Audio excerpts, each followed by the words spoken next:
Welcome to the Debka File, a weekly roundup of exclusive news, insight, and analysis from the Middle East, broadcast to you live from the heart of the region. Today we have an exclusive episode with in-depth analysis of U.S. sanctions on Iran and Netanyahu's Gaza policy, featuring 3 experts on Middle East affairs. With us in the studio, our director of the Israel Institute for Strategic Studies, Dr. Martin Sherman. Expert on Arab affairs for Israel Hayom Daily, Dr. Reuven Berko. And Director of the Center for Near East Policy, David Badin.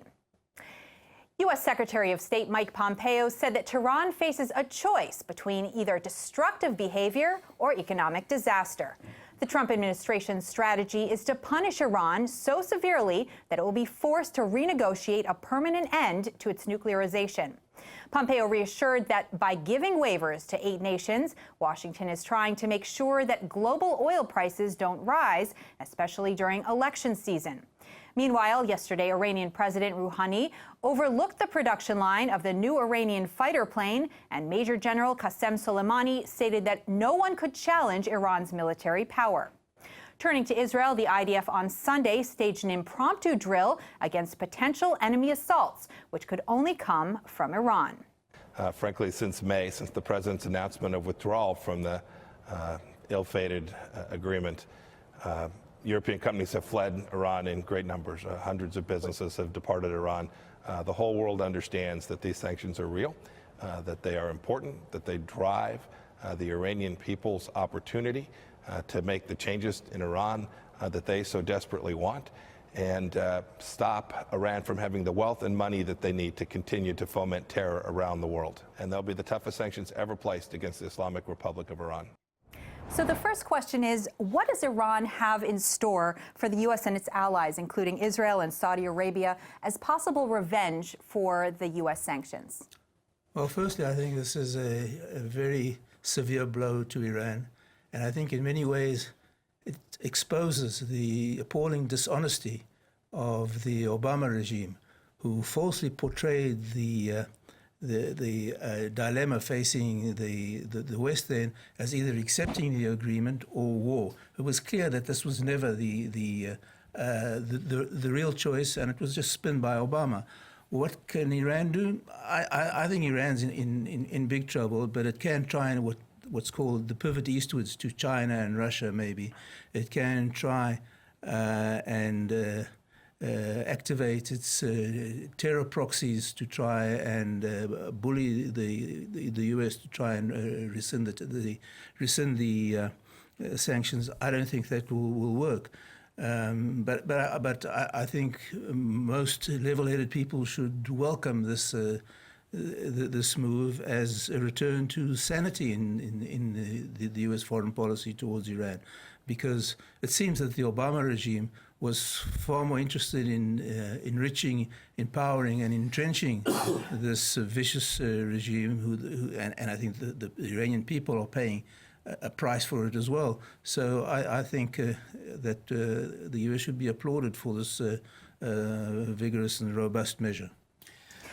Yes. I believe that the Iranians will try to wake up their sleeping cells in Europe and America, and we have witnessed several attempts to create terror activities ruled or run by Iran. And this might be what you call the revenge by the Iranians, but on the other hand, it will reduce the abilities of Iranian Basij and others, Revolutionary Guard, to increase their activities in Yemen and Syria and Iraq and other places, even in South America.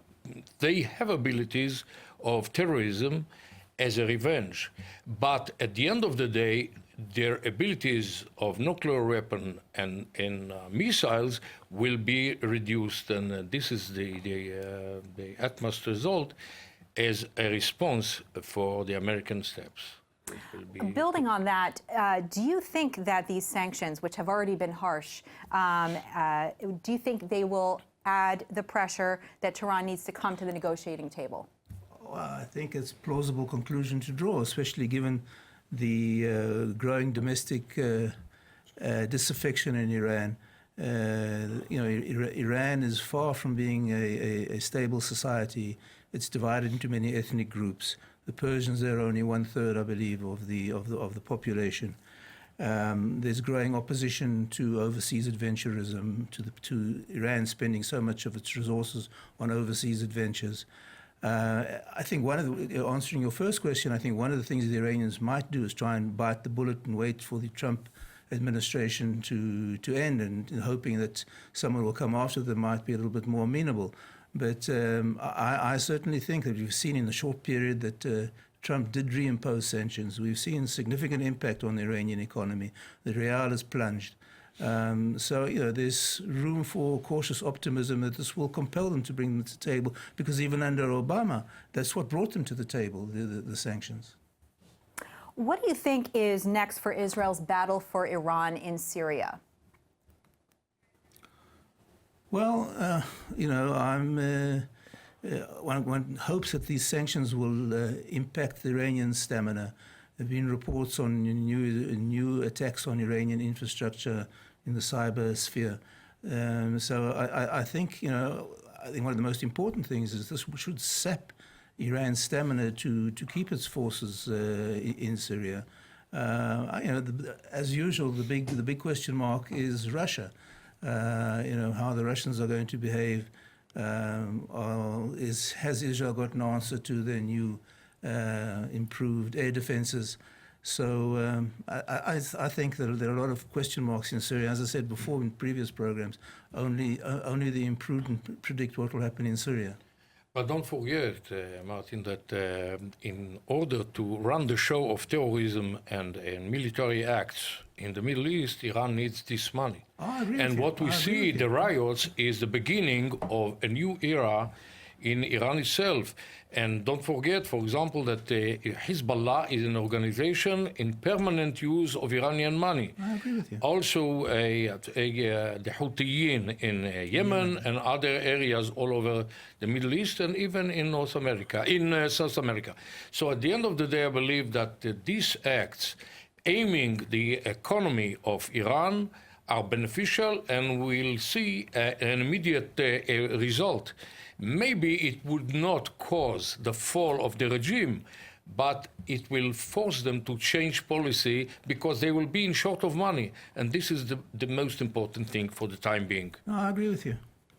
Let's move to the Khashoggi affair. Do you think that what happened has actually diminished Riyadh's standing in the Middle East as it has in the West?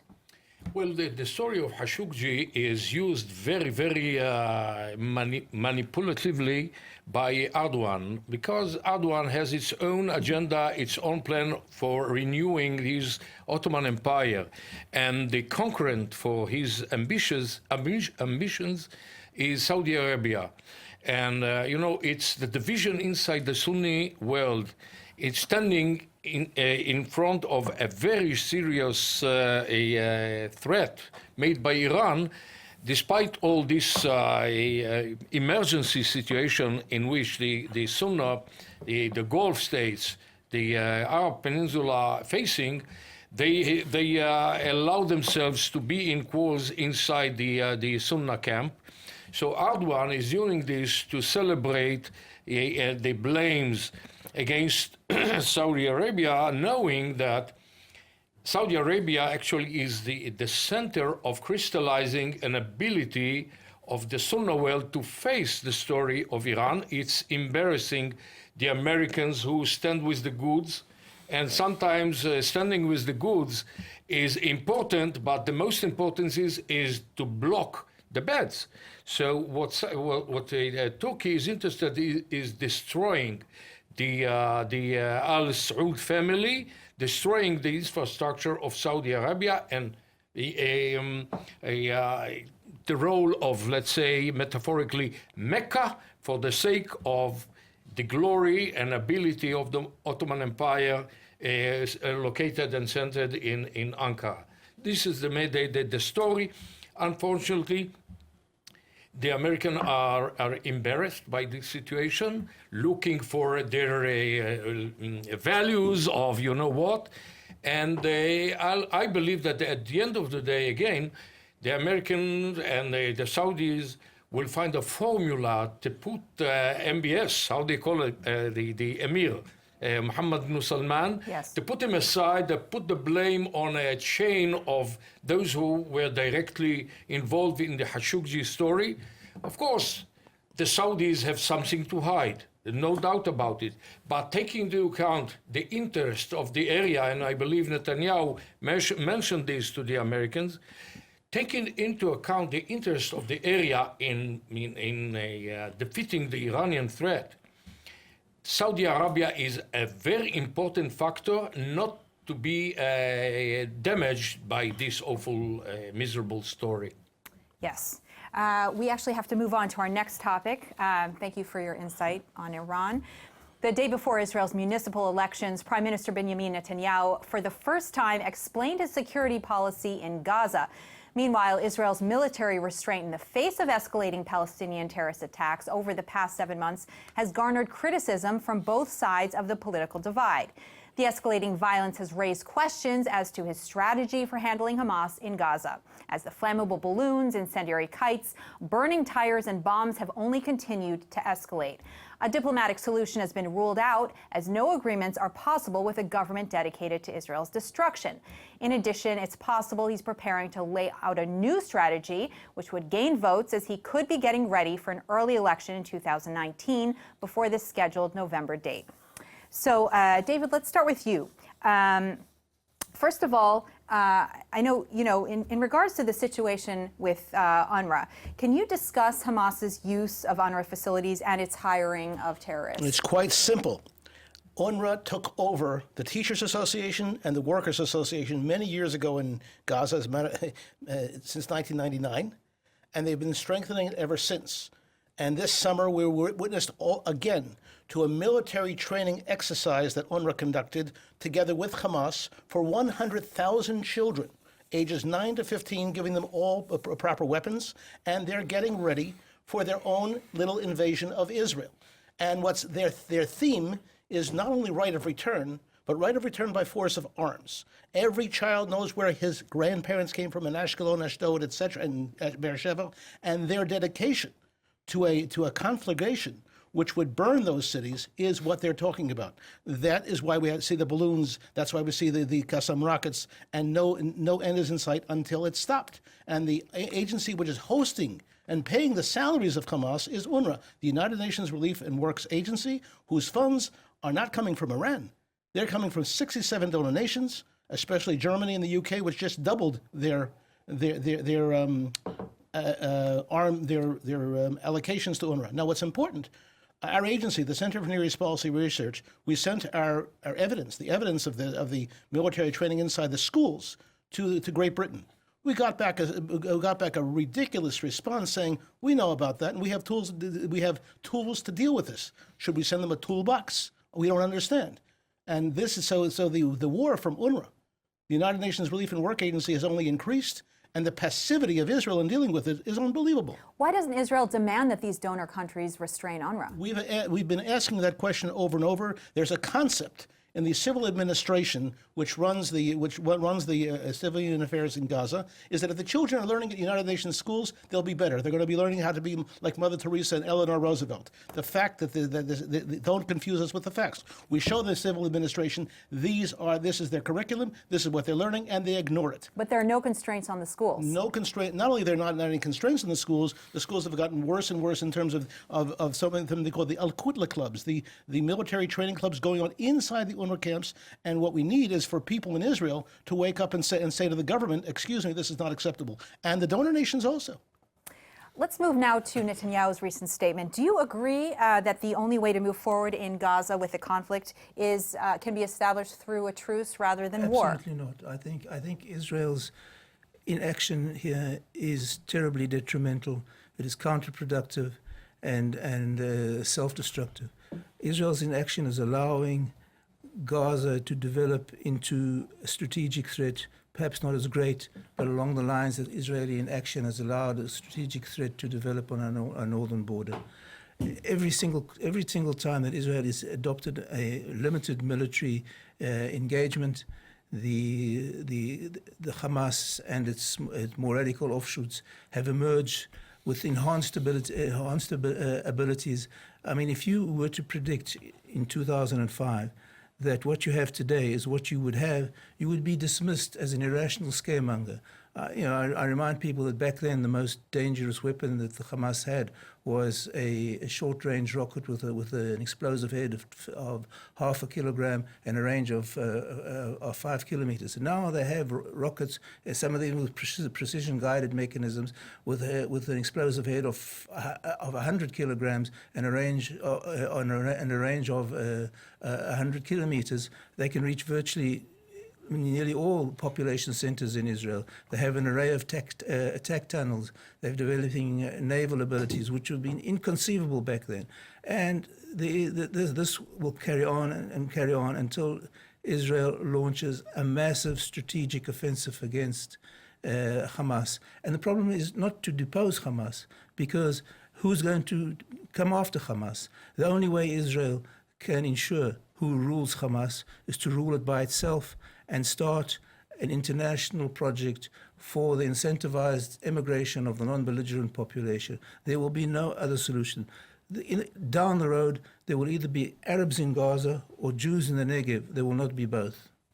Well, I cannot accept this because I were in Gaza Strip Not yet. for the time being, let's say. I can't accept it. As a result of knowing the Gaza Strip for so many years, I served there, as you know, as an advisor on Arab affairs. I know the challenge very, very deeply. But I would believe. I don't want to challenge your expertise, because I really acknowledge your expertise. Thank you. I remember when the discussion in the Knesset on the disengagement. I remember all the military experts, Sharon and Mofaz, and everyone telling us how this would be a great move and how this would bring about peace and more understanding and the ability to move forward. And I've been pretty, if I can find, I wrote an article a quarter of a century ago about why moving out of Gaza will precipitate exactly the results. It's got nothing to do with expertise. It's called, just so everyone knows, it's called I would like Why to We answer this. Can't Dump Gaza by Martin Sherman. Well, I want to hone in for a moment. 83% of the people living in Gaza are living in UNRWA camps. If they try to leave, at this point, they can get a bullet in their head. Which is why Israel must take over. Now, UNRWA, but at the very least, to demand that UNRWA allow people to leave and to rehabilitate. This is, by the way, there's an Israeli law from January 1983, which requires the Israeli government to engage in a process to help these people get out of there. And to use the word truce, forgive me, allow me to raise the room temperature, is an insult to the intelligence of everybody in Israel, because they're not talking about a truce like they had on November 11th, 1918. They're talking about a tahadiyah or a hudna, which means we're going to fire again. We're going to fight again. So now there is one element that's profiting from all this. 1,000 trucks left this morning into Gaza, Israeli corporations, 155 Israeli corporations selling merchandise in Gaza. They're benefiting, and they're getting the cash from the people in Gaza who basically pilfer the cash from humanitarian aid. So it should be very clear. They're benefiting. Yes, you started to say something. Dealing with the story of Hamas. Of course, the story of a disengagement from Gaza needs a program by itself. But I believe that it all comes out of the huge number of Gazan people, about 2 million, that I believe we should not rule, supply their needs, etc., till the process in the long term, in the long run, what you plan, will take place. First of all, let's look for those who are ready to absorb them. But put it aside for a minute and speak about two matters that has been mentioned here. The first one is the story of UNRWA. I would like to emphasize two main ideas. One is that UNRWA exists because of the corruptions of its employees and organization. It exists for itself, first of all, before serving any other people, because they are corrupted. This is one important thing. The other thing is, not only that UNRWA facilities are used for terror and the people, the employees, are declaratively belong to Hamas and Muslim Brothers. They are not avoid of mentioning this and being proud of. But the story is, in addition to the fact that they were hiding and cooperating with launching missiles on Israel and containing ammunition and digging tunnels through UNRWA facilities. The main thing that bothers me is the Western countries that actually support UNRWA, knowing in advance and deliberately that this organization actually declared that we are maintaining deliberately the problem just to allow those people one day to come back to Israel. Otherwise, they would be as any other million refugees existing all over the world. We have to handle Hamas as a chronic disease, to strike them every here and there, to recreate deterrence as we can do. And they do believe and they do know what our abilities are. This is something that we have to maintain. Thank you, Dr. This Berko. is important. David, just Yes. one wrap. Israel can last take its own action against UNRWA. Number one, by demanding that any teacher who's a member of Hamas get out of there. We should aim the European countries. Well, wait a second. Right now, Israel's asking the European countries to come in. That's the problem. And asking Qatar to come in. That's the problem. Israel has to de-radicalize UNRWA, and it can do it. Okay, Dr. Sherman? Well, as I said before, I don't want to sound like old Cato, but I think the bottom line is, and I think Reuven actually endorsed what I was saying, is that in the final analysis, there will either be Arabs in Gaza or Jews in the Negev. There won't be both. The only way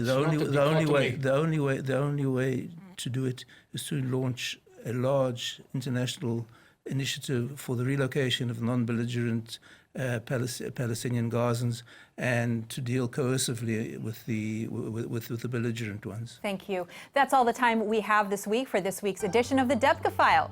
We'll be back with you next week for more exclusive news, insight, and analysis from the Middle East. Special thanks to our guests today, Dr. Reuven Berko, Dr. Martin Sherman, and David Bedin. Make sure to check out our website, iltv.tv, and our Facebook page, @Israel English News. I'm Yael Shir, and thanks for watching.